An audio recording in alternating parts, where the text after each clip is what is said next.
Mga kapuso, nasa laog na kan Philippine Area of Responsibility ang pigbabantayang low pressure area kan Pag-asa. Huring nanotaran ang nasambitan ng LPA sa rayong 870 kilometers sirangan kan southeastern Mindanao. Sigun sa Pag-asa, piglalaomang marani iyan sa Eastern Visayas o Bicol Region. Posible man ining magkusog o maging bagyo, danga na apo doon na bagyong aghon.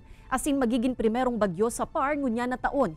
Padikit-dikit nang namamatean ang pag-uran sa pirang parte kan Caraga asin Eastern Visayas huli sa panganuron kan LPA. Posible man na magdaranin mainit na panahon asin tsansa nin uran sa iba pang lugar.